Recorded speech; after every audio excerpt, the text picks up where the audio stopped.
Good day, class. This is Miss De La Torre, and today we're going to continue our discussion about the historical antecedent of science and technology in the world.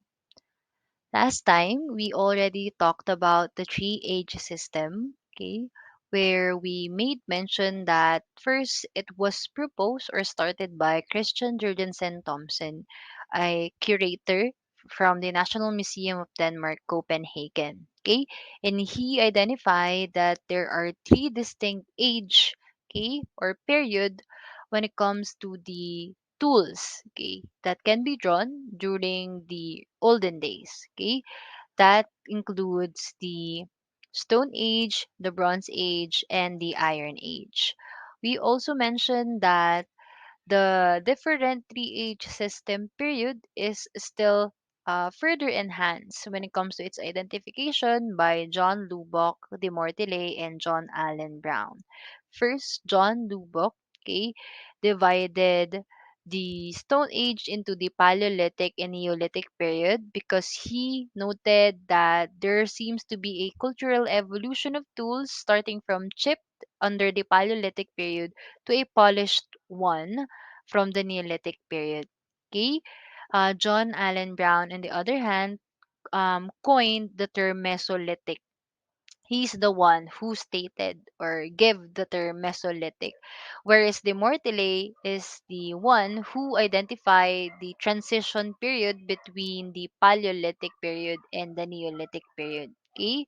Again, remember, when we say Stone Age started during 2.5 million years ago up to 3000 BC, where the weapons are mainly made up of stone, wood, and bone. Pasensya na sana tahol na aso sa background. Okay?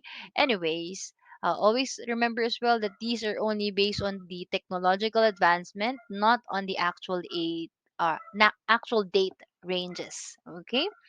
So, we tackled Paleolithic period last time, and we mentioned that again, since it's the Old Stone Age, it's the very first period where most of the people are hunter gatherers. They are nomads, okay? And they used to live in small bands since nomadic nga sila.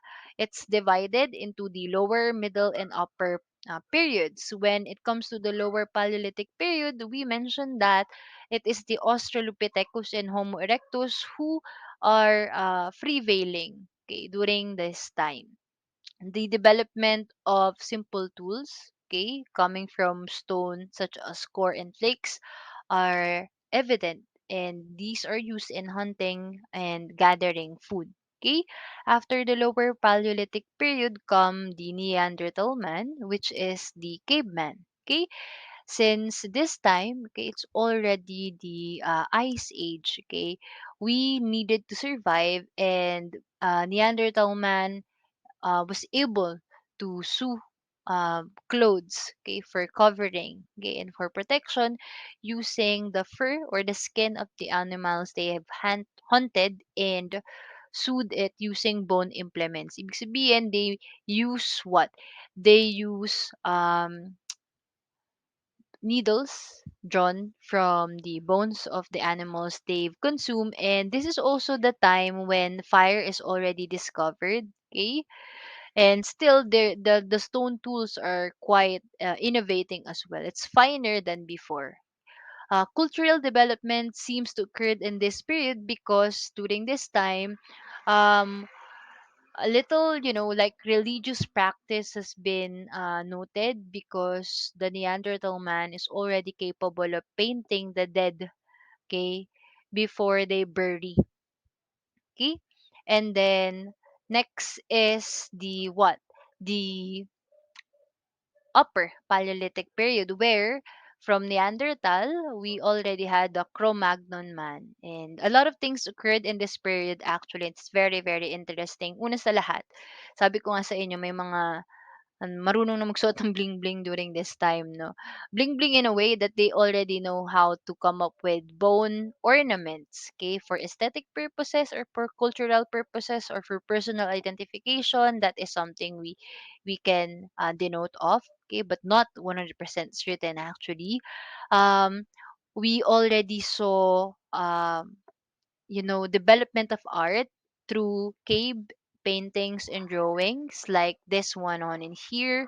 At the same time, sculpture. Katulad nga po nitong sculpture dito ng isang voluptuous woman known as the Aphrodite. I'm so sorry for the background noises, Chad, really. But I hope you could still hear me, okay? Sabi ko nga sa inyo, no, this time, we already developed or like advanced when it comes to our concept of hunting. We already had pit houses where we actually are not living on this one but used for a trap. Okay, kasi nga sabi nga natin mahirap maghabol ng mga ayaw magpahabol, lalong-lalo na kung pagod ka na. So, syempre charot-charot lang 'yan. But anyways, okay, the idea here is that from, the concept of previously hunting directly, no, this time we can say na, okay, human beings somehow already know how to observe their surrounding and most likely no notice na there are some animals that tends to linger in a specific area every now and then. So most likely it's better to put traps, no, to easily capture them. So that's the pet houses purposes. Communal hunting is also evident in here, wherein bigger groups na po, and at the same time wala na dito yung kumbaga may leader na magbubuhat kasi alam natin mahirap pag ikaw yung tagabuhat sa ML, no. Anyways, mahirap magbuhat. Here what happened is each part or members of the hunting group already had their own roles to play for the success, kumbaga, of the hunting. The stone tools in here are more refined. If you're going to look at this one on in here, the picture of the stone tools, katulad ng sinabi ko po, no, it looks like glass, but actually it's still rock, but it's actually made up of the obsidian rock. Okay? And sabi nga natin, kasi nga, during this time, okay, halos ano na, papa, tapos na rin, no, yung, what do you call this one? Ice Age, okay, fishing is already evident. Nagsisimula na po siya dito. Kaya makikita nyo dito sa isang picture sa my right side, if you're going to look at it, okay, extensive fishing is already being practiced during this time. Now, after the upper Paleolithic period, okay, comes the Mesolithic one. Dito, end na po talaga yung Ice Age, kaya there's growth of forests and deserts, no? Kitang-kita na po yan dito. And at the same time, okay, fishing along rivers and lake shores are also evident. Okay, hindi na solely relying on hunting and gathering yung human beings here. They are now already fishermen, and the stone tools that they mainly use po, no, in this distinct period is the microlith. If you're going to look at it from the prefix micro meaning small and lit meaning rock, no, we got this small rock rather that may look like very very small but it's very very useful. Okay, the use of bow is also present, no, during this time, and pottery is also evident kasi nga we need vessel for the fishes that we are gathering or getting.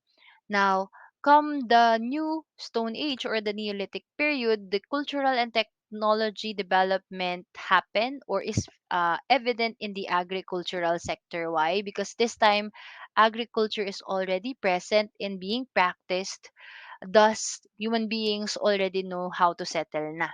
Okay, they already establish settlements or houses, no, in areas where they domesticate what? They domesticate animals for food consumption and they plant crops for food as well. Okay, because of this, they also are capable of weaving baskets already, and at the same time, um, the rise of different urban civilizations are already present.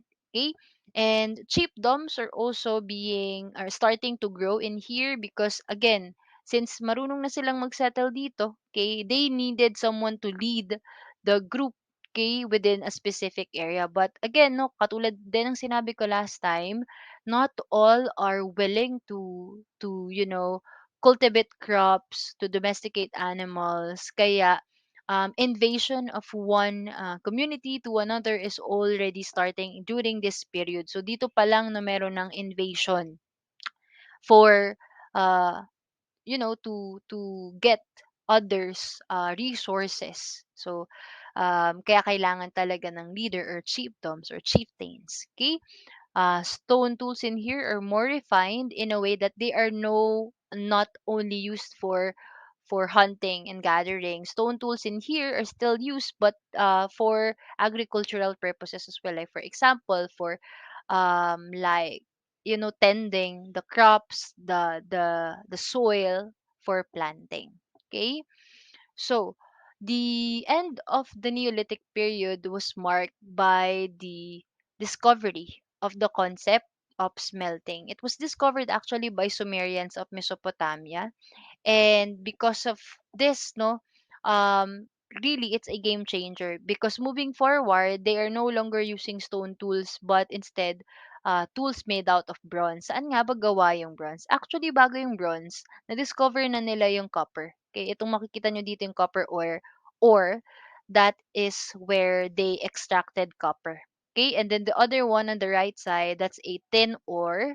Yung tin, okay, yung tin can, if you're familiar with that, that's made out of tin. So tin ore is where you extract tin. Now, they started to use copper, but it seems that copper is not that, like, we all know copper is a good conductor of electricity. Kaya nga yun yung ginagamit natin, di ba? In Tagalog, it's tinga.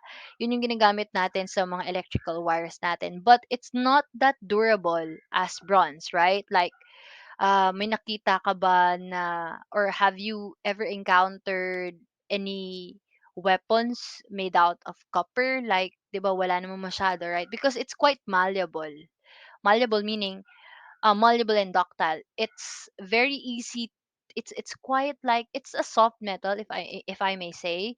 You can draw it into thin wires and at the same time flatten it. That's how, like, flexible it is, which doesn't make it a good, like, material for a weapon, right? Like, unlike bronze, which is more sturdier than it.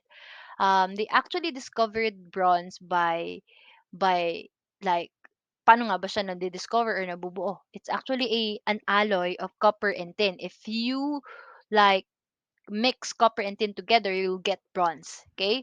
So upon the discovery of the alloy of the bronze, that's the time when Bronze Age happened. And it's all thanks to the concept of smelting. Again, smelting is when you try to melt iron to like, use it into, or use the melted, I'm sorry, not iron, use the melted metal rather into anything, into like weapon, tools, and others. Okay, and this actually began in Southwest Asia and took thousands of years before it covered the entire Eurasia, or the Europe and Asian continent. Okay, so from that you can say that the pacing is quite slow, right? But again, this really changes everything. So we can say that all of the things or tools during this time is mainly made out of bronze. Okay? So I hope you're still listening po, no? Um, this is just like a continuation of the Bronze Age distinct features. Again, it started at different areas at different times, and it developed very slowly, but this was a tremendous time of technological advancement that helps a lot of civilization to flourish and expand.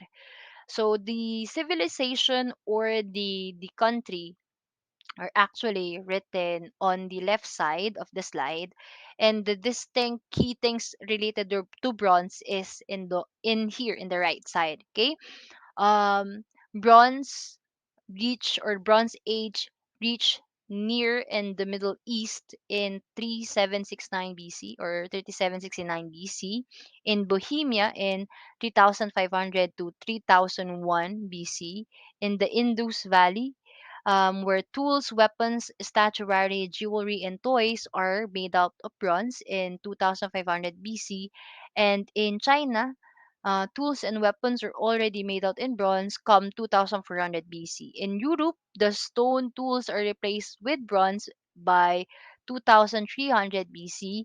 And then um, in the Yellow River Valley in 1700 BC and 1122 BC up to 2020 or 221 BC, the working communities already had bronze. Okay?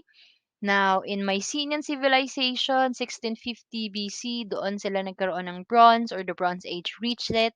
And Egypt in 1640 BC had bronze after the Hyksos invasion during the 1640 BC po. In Western Europe, Bronze Age occurred in 1500 BC, whereas yung mga swords and helmets naman sa Alps in the Central and Eastern Europe in 1250 BC are already made out of bronze. Okay? Actually, in Korea, bronze has been introduced by the Chinese in 1000 BC. On the other hand, sa Japan naman po, Korea naman po or Koreans naman yung nag-introduce ng bronze in 300 BC. So, see if you're going to look at it, okay, iba-iba.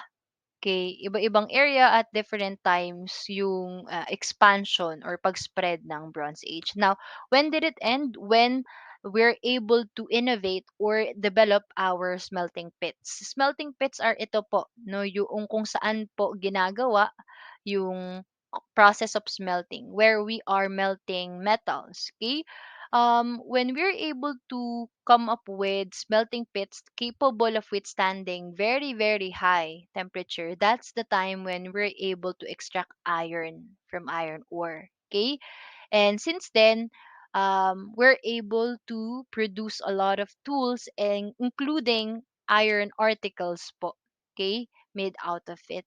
Like bronze, the Iron Age diffused slowly in different regions to North Africa and then to the Sub-Saharan Africa. But it was quite halted. When you say halted, medyo na-stop siya for a while because of a lot of factors. That includes geographical boundaries and um, blocks. For example, is the Sahara Desert. We all know that Sahara Desert is actually quite big. So because of the expanse of Sahara Desert, the spreading of Iron Age in that region has been affected. Okay? So that's actually the three age system. If we are to zoom in, okay, these are the key things to recall whenever we talk about the three age system. First, okay, Stone Age is divided into three. We got the Paleolithic, Mesolithic, Neolithic period where the tools are all made out of stone, but again, it transitions starting from chip stone, okay, to what? A more polished stone. Okay, again, if you're also going to look at it, the structure of the tools being used depended on what? The need during that period. Okay, the primary thing during that period. Stone Age during, or stone tools rather, during the Paleolithic period are structured in a way that it can accommodate the need for hunting of the nomads. Okay? Kasi nga what do they have for habitation during that time? They are mobile. They are nomads. Okay?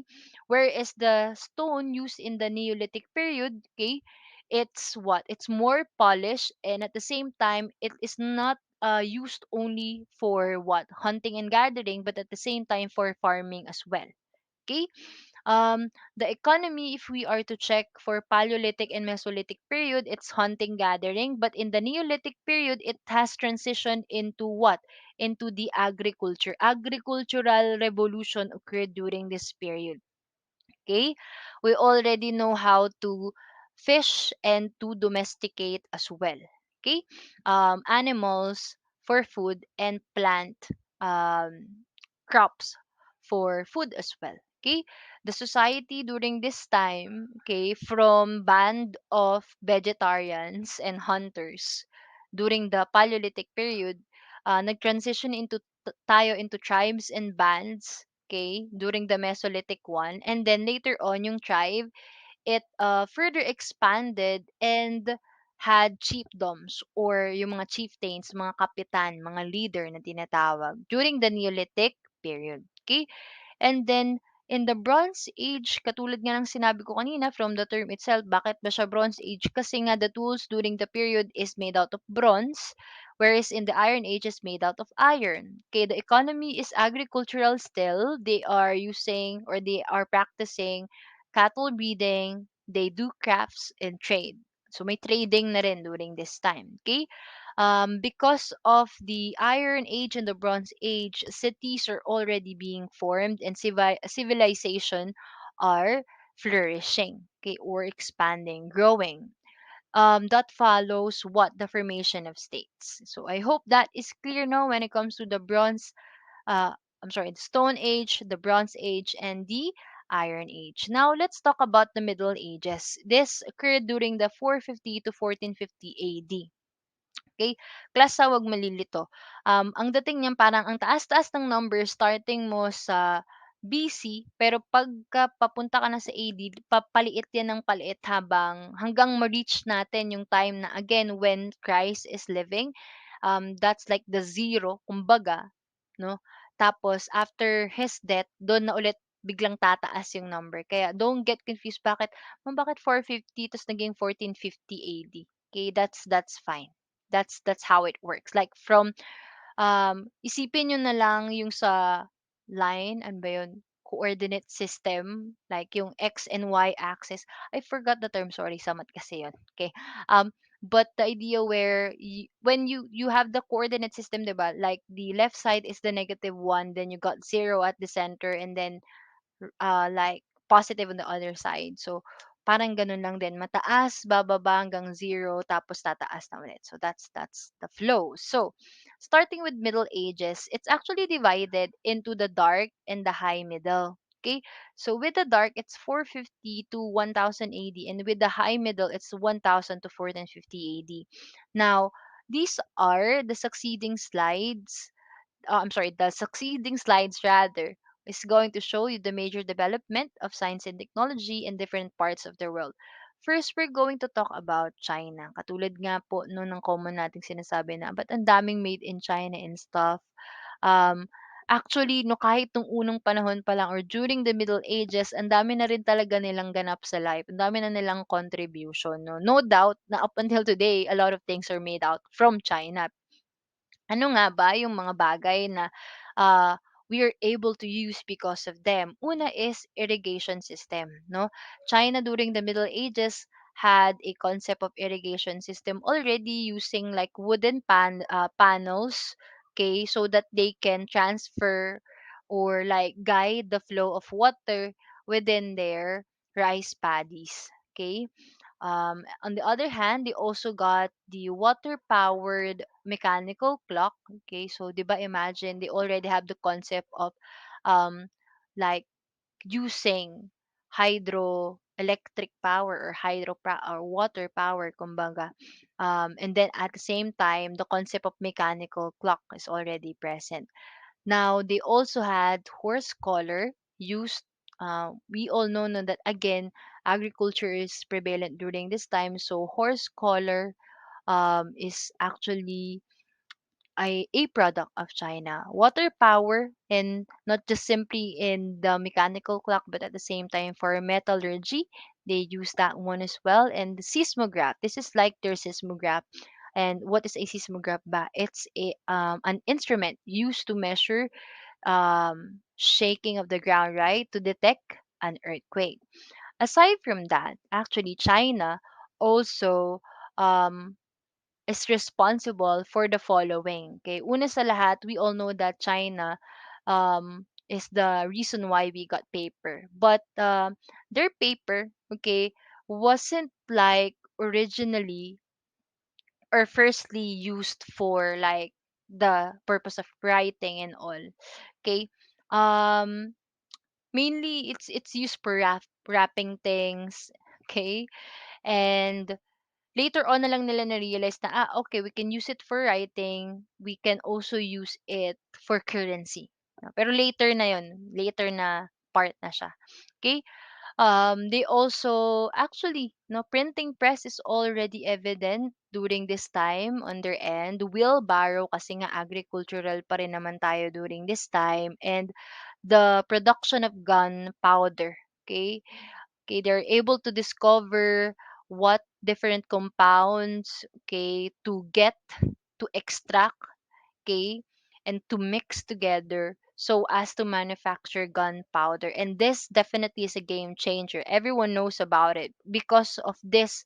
Military has been, has developed um, further. Okay, defense, no, defense has been like better because of this, kasi 'di ba dati naman, no, I mean like during the olden days, before this, before the discovery of gunpowder, ano lang ba yung ginagamit natin, like yung typical tools like bow and arrow, ano pa ba, sword, shield, and a lot of like different mocked up or made up like structures, no, but through gunpowder, okay, and eventually through the invention of gun, okay, or revolvers, um, the military field has changed a lot. Magnetic compass, actually sa kanila rin ang galing yan because um, again, during this time, navigation is very evident. Okay, hindi lang naman sa China, but a lot of people travel during this time. Taray, travel na agad during this time, no. But actually, it's not per ano pleasure or per recreational purpose. They really needed to travel so that to look, or they can look for what? They can look for resources. Kumaga, quite nomad pa rin tayo in a sense na we really need to still travel to know a lot of things around us, to see and look for additional sources of what? Resources for us to survive.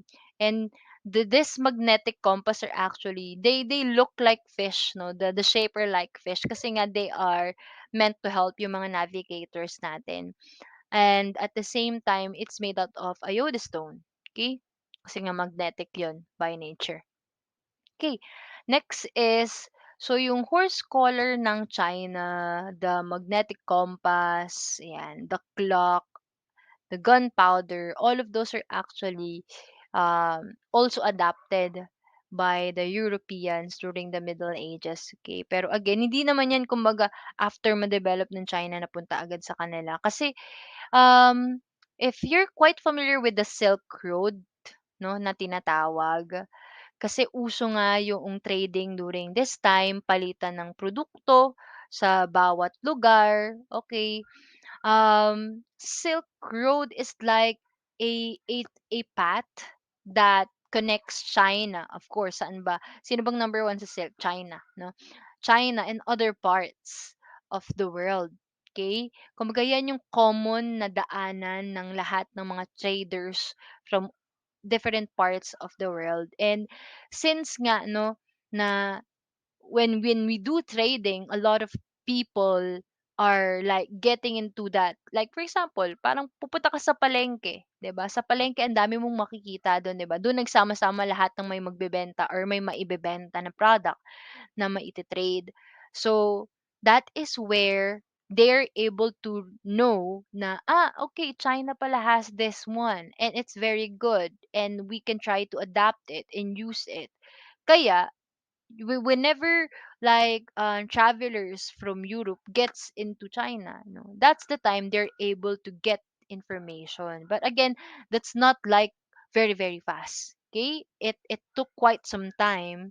And then alam naman natin kahit Pilipino naman, 'di ba? Pag gumaya naman tayo kahit papaano, sabi nga nila, binabago natin kahit konti. So may mga modifications during this time, may mga ideas lang na nakuha sa iba tapos ini-apply ta's iniba, gano'n. So, ayan po yung nangyari dito.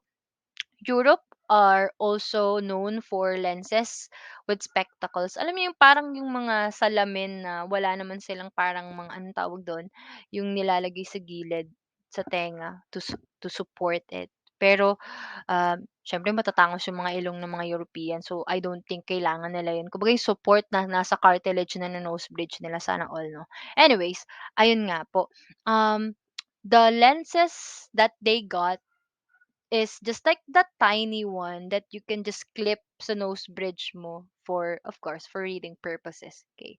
So, yung tawag dyan is lenses with spectacles. Yan, that originated from Europe. And uh, yung canon, yun, they also like had the concept of canon during this time. Itong malaking like structure behind the canon, that's actually a mechanical clock, which they believe again has been like it was inspired from the mechanical clock of China. Though marami nagsasabi na Europe is the first one to come up with it, other documents and references mention that it's China who got it first. Anyways, the idea here is at least we're able to come up with this because without it, we won't be able to have watches like we got right now. Europe also made use of water mill, okay, to harness the power of water, okay. And then feudalism is already present during this time. So, ma'am, what is feudalism? Actually, class, feudalism is like a social system where meron tayong mga noble, or yan, mga noble, and then merong mga knights, merong mga alipin, yan. So, sa kanila na uso yan. Ma'am, bakit po? Kaya kung makikita nyo, no, meron ditong parang nakaluhod, tapos merong parang hari na may crown, nakaupo sa kanyang trono. So, feudalism kasi class na uso to because of during this time, no, the Middle Ages, that's when the Roman Empire like fell down. So since nawala na yung empire ng Rome that covers and kumbaga sumasakop doon sa Europe, nawalan na ng conqueror kumbaga or ng leader yung mga Europeans that time. And because of that, okay, they didn't know how to manage themselves at all. Kasi ikaw ba naman sakupin ka ng pagkatagal-tagal, 'di ba? So hindi mo na alam kung paano mabuhay ng ikaw like ng independently because you're just going to follow whatever they're going to tell you to do so, right? So that's the idea there. Now, after that feudalism has been born, the noble ones, what they did is like, um, they're going to have people, no? Those people who's going to swear allegiance to them and pay homage to them, will somehow need to like, um, give off, parang ganun, or to have their lands. Kumbaga, ang nangyari kasi dito, um, poprotektahan ka namin, okay? We'll give you military protections and all para to secure that no matter what happened, kung may mga invade or whatnot, we are going to protect you, okay? But in return, you have to pay homage to us. You have to acknowledge us as your leader. You have to like plant crops, take care of our lands and all, and then you have to give whatever your harvest will be to us. Okay? Well, syempre may portion ka pa rin doon, but the idea na parang kumbaga, poprotektahan ka namin basta you're going to give us your resources.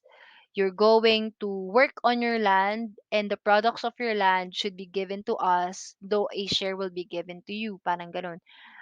Tapos may mga mas mabababa pa yung mga alipin nga na tinatawag. Yung mga alipin na yun, well, of course, they're the one who's directly working on the fields. So that's like the concept of feudalism that time. It's like a social system at the same time. It's a hierarchy kasi 'di ba? Merong mataas, may mababa.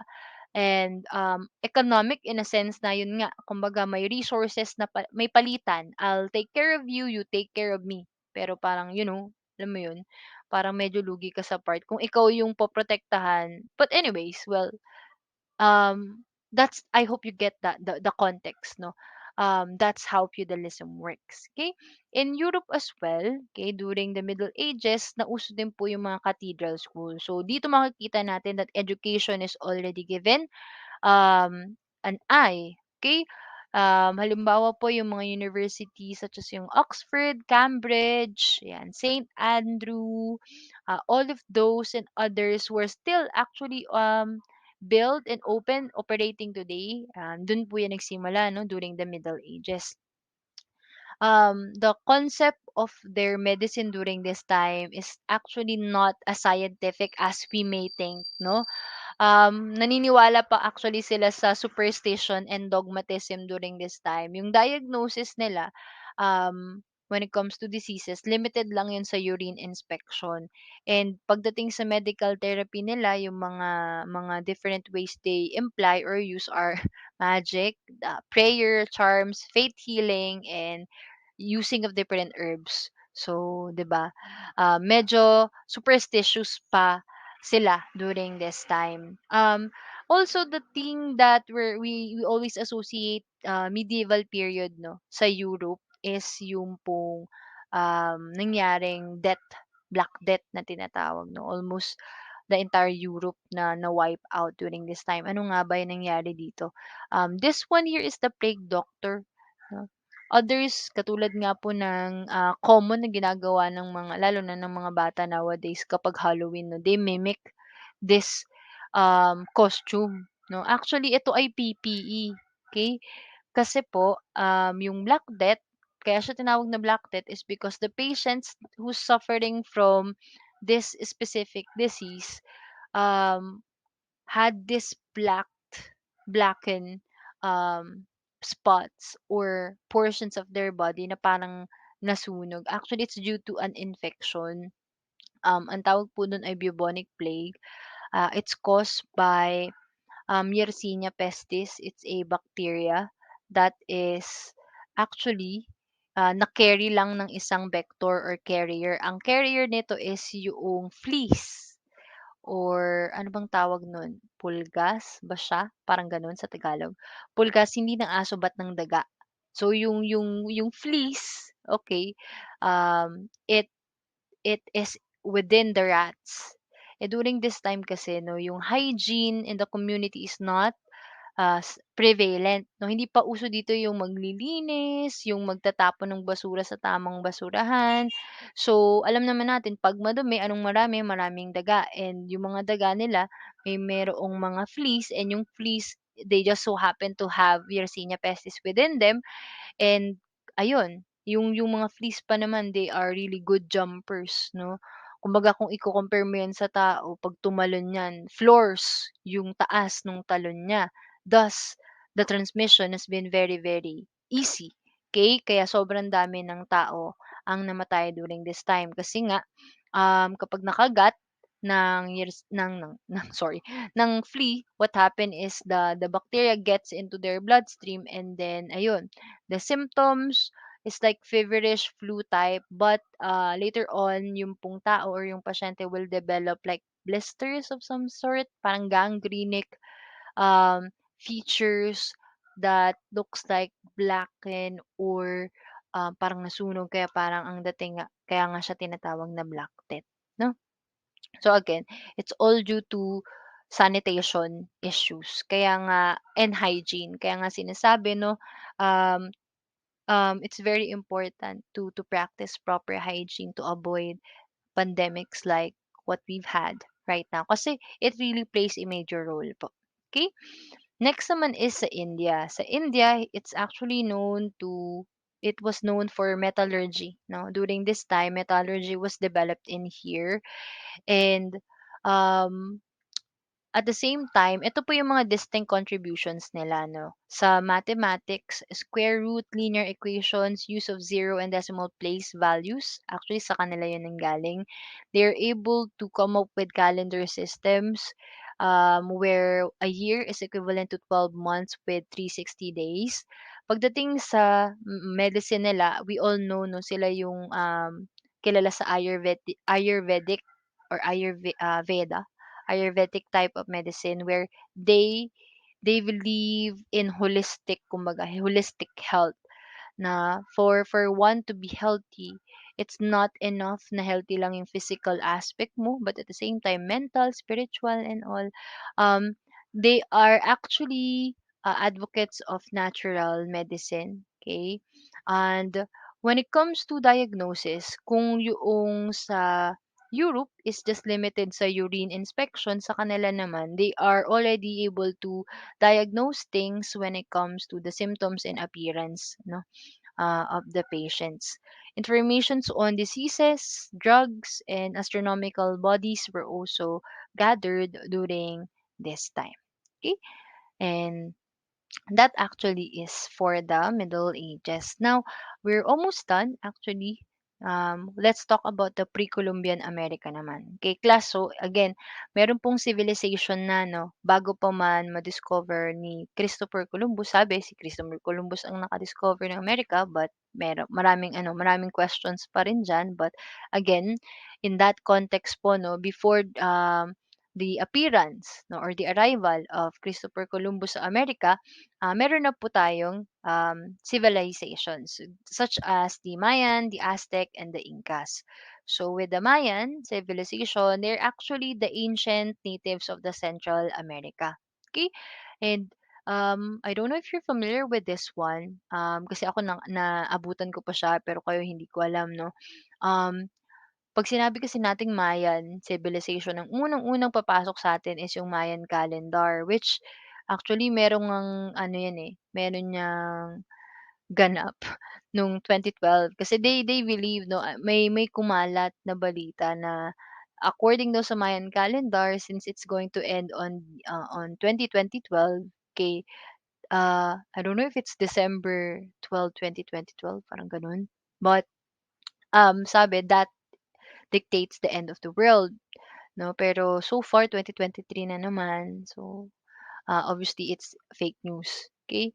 But for some reason, 'no, meron meron pa rin talagang naniniwala regarding this kasi nga again, 'no, class, sabi nga natin, these like artifacts drawn from the early civilization, these are things that we're still trying to figure out up until today. No, not like we don't know everything about them and its origin. A lot of researches are still being done to enlighten us about a lot of things in relation to them. But ayun, the thing in here, class, is again with Mayan, una po sa lahat, they are known to have this structure po, no, itong pyramid na po na ito, okay, where their rituals are being held. Actually, kung titignan din po natin itong picture na to, they practice human sacrifice. I don't know if you've seen like the movie Apocalypto, yun. But if you haven't, I suggest you watch it, no, kung may free time lang naman po kayo. Kasi somehow, if I'm not mistaken, no, parang it mimics the Mayan civilization's ano po, way of like practicing human sacrifice. Though typically based on what I know, yung mga sinasacrifice lang naman dito is yung mga prisoners and all. Inaalay nila yung puso doon sa kanilang god. Uh, Usually kasi parang it's quite animistic in a way, no, but we really don't know, no. Naniniwala sila na mayroong god of like yung sun, may god ng underworld and all, and takot silang ma-offend kumbaga yung mga god nila. Malaking bagay yun sa kanila. Kaya they practice sacrifice in the belief that they can please them through those. Okay? So dito po nangyayari sa pinakataas yun. And then they also had different sculptures during this time, showing their culture, their practice. Okay? And kokwa is also used as a monetary unit kumbaga, no? Yun yung ginagamit nilang pera during this time.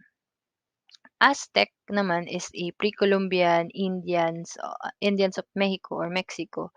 Um, and they're quite like similar with ano po, with Mayan civilizations as well. They do have like pyramids made out of limestone and all.